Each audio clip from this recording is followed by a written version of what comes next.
Ever wondered who's got like the biggest pile of Bitcoin just sitting around? It's kind of like the digital gold rush, right? Hmm? But instead of those dusty old prospectors, we're talking about Bitcoin whales, like these individuals and institutions. They hold enough Bitcoin to rock the market. Yeah, absolutely. And we're not talking about, someone with just a couple of Bitcoin. These are entities that can like actually make waves in the whole crypto world. Right. And the names on this list, I got to say, some of them might surprise you. We're talking governments, huge investors, even, the mystery person who created Bitcoin in the first place. So, ready to dive into this world of Bitcoin whales and try to figure out what it all means for the future of, well, money itself. Let's do it. Let's uncover these Bitcoin titans. Okay, so let's start with number 12 on our list. All right. They're holding a cool 143,000 Bitcoin.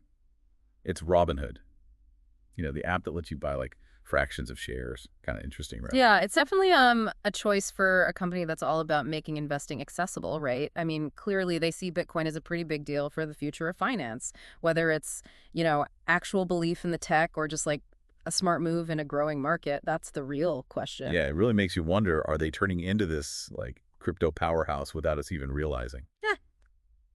Okay, on to number 11, holding a solid 164,000 Bitcoin. It's Block One. They're a bit of a head scratcher, honestly. Started in blockchain, sure, but they've built up this like massive Bitcoin treasure chest. Why so gung-ho about Bitcoin? It's kind of strange. Their public statements are super vague, always makes me wonder. Keeping their cards close, huh? All right, next up at number 10, holding 179,034 Bitcoin. It's Kraken. Probably a familiar name to anyone into crypto. Oh yeah, one of the OG crypto exchanges. They've been around, seen it all, and they're still here with a, mountain of Bitcoin. That kind of longevity and the fact they're still buying tells me they really believe in its future. Experience speaks volumes, that's for sure. Okay, get ready for this one, because this is where it gets really interesting. Number 9, holding a whopping 194,000 Bitcoin. The Chinese government. The irony, right? Like, they're publicly cracking down on crypto, but behind the scenes, they're holding a massive, massive amount of Bitcoin. It's got to be some kind of strategy, Maybe control the influence while also, like, cashing in on the growth. Yeah, it's a head-scratcher for sure. Yeah. It's puzzled a lot of analysts. What's your take on their game plan? It's a tough one. On the one hand, they got to see the potential for Bitcoin to, like, shake things up in the financial world, which, of course, they want to control. But at the same time, they're not dumb. Right? They have to see it as a valuable asset, too. A real balancing act. Yeah. Okay, number 8, holding 226,669 Bitcoin. We've got Bitfinex. They've had their ups and downs, let's be honest, but they've hung on to their Bitcoin through it all. They're like a walking example of Bitcoin's resilience and the resilience of the people holding it. Even with the regulations breathing down their necks and the market going crazy sometimes, they're still a major player. Speaking of major players, here comes number 7 with 203,212 Bitcoin. The United States government. Yep, it's getting harder to deny governments are taking this seriously. When they get involved, it raises questions about, like, the whole future of national reserves, and what role Bitcoin might have in the global picture. Definitely something we'll be unpacking more as we keep going down this list. At number 6, with 152,800 Bitcoin, we have Michael Saylor and MicroStrategy. Now, this is someone who really believes in Bitcoin, and he's put his money where his mouth is. Oh, yeah. Saylor's a fascinating guy. He's become like the Bitcoin evangelist, Yeah. Really believes it's a better way to store value than, well, anything else. And the amount of Bitcoin his company holds, that's not just talk, that's conviction. He's all in, no doubt about it. But before we get to the top 5, I think it's worth stopping for a second and, like, really thinking about what this means. We've got governments, we've got giant institutions, all these players scooping up Bitcoin. What does that tell us? It tells me the game is changing. Bitcoin isn't some fringe thing anymore. It's not just for techies. These are some of the biggest financial players in the world, and they're buying in. Makes you think about the future of money, the role of governments. It could shake up the entire system. Yeah, it really changes things when you've got, like, the big dogs with skin in the game, right? Mm-hmm. It's not just a tech playground anymore. No, not at all. This is about, like, the future of money itself, and these guys are placing their bets. All right, well, with that in mind, let's see who else is in this high-stakes game. At number 5, we got Grayscale holding a cool 240,000 Bitcoin. Grayscale, they're all about bridging the gap, right, Mm, between that old school finance world and, well, digital assets.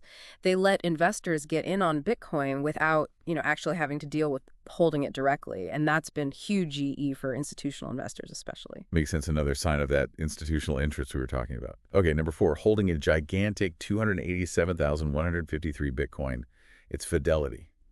And I'm talking like even your grandma knows Fidelity, right? Exactly. I mean, Fidelity is a giant, a straight up titan in the investment world. When they embrace Bitcoin, it makes everyone on Wall Street sit up and take notice. They've actually been building their Bitcoin services quietly for like years now. Uh-huh. Those holdings tell me they're thinking long term. Yeah, they're playing chess while everyone else is playing checkers. All right, coming in at number 3 with an absolutely insane 359,000 Bitcoin, BlackRock. The biggest asset manager in the world.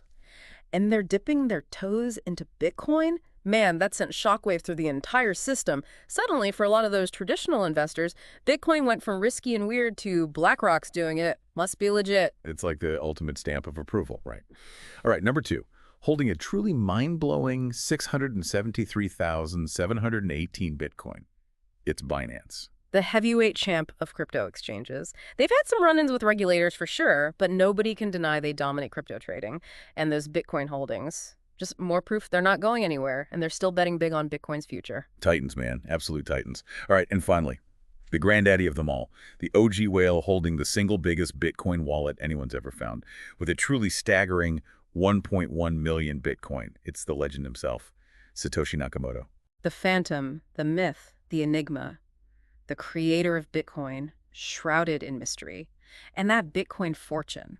It's like a time capsule, a snapshot of the very beginning of cryptocurrency. It's been untouched since the dawn of Bitcoin, and nobody knows why. It's crazy. Just sitting there, all that Bitcoin never touched. What's your read on that? Honestly, it's anyone's guess, and people have guessed everything. Some say it proves Satoshi believes in Bitcoin for the long haul. Others say it's a giant question mark hanging over the whole thing. If those coins ever moved. The market would go absolutely nuts. Okay, so we've met our whales, governments, institutions, tech visionaries, all with their own reasons for stacking those sats. But let's be real, what does this mean for the everyday person, someone who just wants to understand what's going on with their money? It means the ground is shifting, and fast. Yeah. Bitcoin isn't some fringe experiment anymore. It's being embraced by the people who control money globally.